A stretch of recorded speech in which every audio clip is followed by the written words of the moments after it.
ক'ৰ পৰা আহিছে? মই আহিছে কাজিৰঙাৰ পৰা। ক'ৰ পৰা লৈছে গৰু? এইটো ৰাতুলৰ ঘৰৰ পৰা। ৰাতুল কোন? এইটো দাদা কি নাম আছিলে এইটো দিবৰ নেকি? ৰাতুলৰ ঘৰ ক'ত? ৰাতুলৰ ঘৰ এই যে এইটো কি জেগা যে কয় তাৰ মানে ভালকৈ চিনি নাপাওঁ। জেগাটো চিনি নাপাওঁ। ইয়াত লিখা আছে নেকি? ফিলবাৰী লিখা আছে। হ্যাঁ হিলবাৰী। হিলবাৰী ঘৰ হ'ব তাৰ। ফিলবাৰী। ফিলবাৰী ৰাতুল বৰা। ৰাতুল বৰা। ঘৰ ক'ত ৰাতুল বৰা? তাতে ফিলবাৰীতে। কিমান কেইটা গৰু আনিলে? 11টা। কোনো কাগজ পত্ৰ নাই? কাগজ আছে ইয়ে আছে নেকি? গাঁওবুঢ়াৰ কাগজ নহয় আপোনাৰ ইয়ে আছে নেকি? Kettle permit. কেটেল পাৰ্মিট আছে?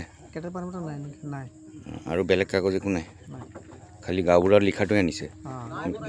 একদম ৰাতি 9 বজাতে লৈ কিনে মালটো গৈছে। 5টা বজাত। আন্ধাৰে থাকে। এই চুৰিয়ে হ'ল। ৰাতিপুৱা 5টা বজাত। ৰাতি কেইটা বজাত গৈছিলে?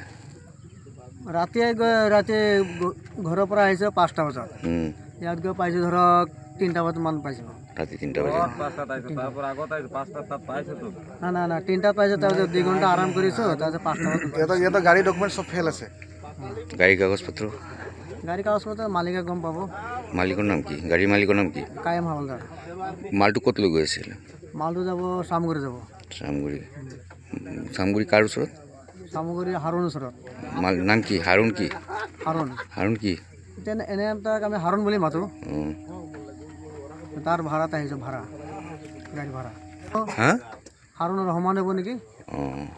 থাকে ক'ত? থাকে তাৰ ঘৰ চামগুৰি। থাকে। আজি ৰাতিপুৱা ৰাতি নপুৱাতে 5টামান বজাত এখন এই আপুনি দেখিছে বলেৰ' ট্ৰাকখনত 11টামান গৰু লৈ এজন ব্যক্তিয়ে গাড়ীখন বাইপাছেদি লৈ আহিছিলে। সেই সময়তে আমাৰ চামডাঙৰ কেইজনমান মানে স্থানীয় ৰাইজে তেওঁ গাড়ীখন ৰখাই সোধ-পোছ কৰে। সোধ-পোছ কৰোঁতে তেওঁলোকে দেখা পালে যে ইয়াত 11টা গৰু কাগজ পত্ৰবিহীন হৈ সিহঁতে নগাঁৱলৈ লৈ গৈছিলে, ফিলবাৰীৰ পৰা নগাঁৱলৈ লৈ গৈছিলে। সেই সময়তে তেওঁলোকে স্থানীয় পুলিচ আহি পায় ইয়াতে। পুলিচ আহি পোৱাত মানে যেতিয়া সোধ-পোছ কৰে, কাগজ পত্ৰ ওলায়। ফিলবাৰী ৰাতুল কি আছিলে? ৰাতুল বৰা নামৰ এজন ব্যক্তিয়ে তেওঁৰ নামত গৰুখিনি ইয়াৰ পৰা নগাঁও পঠাইছে।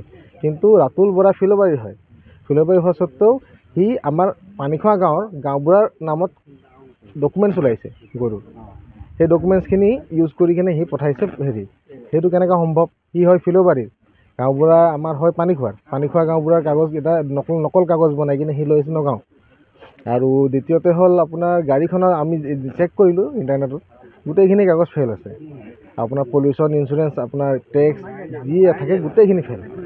এই কেটেল পাৰ্মিট নাই, আমি সোধ-পোছ কৰিলোঁ, কেটেল পাৰ্মিট নাই। ইহঁতৰ মানে এইটো আমাৰ এইটো পূৰা 100% চিয়'ৰ যে এইটো চুৰি গৰু হয়। ইয়াত আৰু বেলেগ হেৰি নাই, সন্দেহ নাই, এইটো চুৰি গৰুৱে হয়। কাৰণ এই আমাৰ চামডাং এলেকাত বহুত গৰু হেৰাই আছে। আমি কমো চামডাং আৰু এডাং এলেকাত তাৰমানে আমাৰ ৰাতি দিনে গৰু চুৰ হৈ আছে। গতিকে আমি প্ৰশাসনক আমি অনুৰোধ জনাইছোঁ, আপোনালোকে এইটো বিষয়ে অলপ কঠোৰ ব্যৱস্থা ল'ব লাগে। এই ৰাতুল বৰা নামৰ ব্যক্তিজনক অতি শীঘ্ৰে তেখেতক এৰেষ্ট কৰিব লাগে। আৰু আমাৰ গাড়ীখন আপোনালোকে চিজ কৰক, তাকে আমি অনুৰোধ জনাইছোঁ। আৰু গৰুখিনি উচিত ব্যৱস্থা কৰি গৌশালা বা কেনেকৈ কিবা এটা মাধ্যমত ধৰক আপোনালোকে তাত মানে পঠাই দিব লাগে। ধন্যবাদ। যিকোনো খবৰৰ বাবে যোগাযোগ কৰক 7099017330 লগতে 7099017110 নম্বৰত।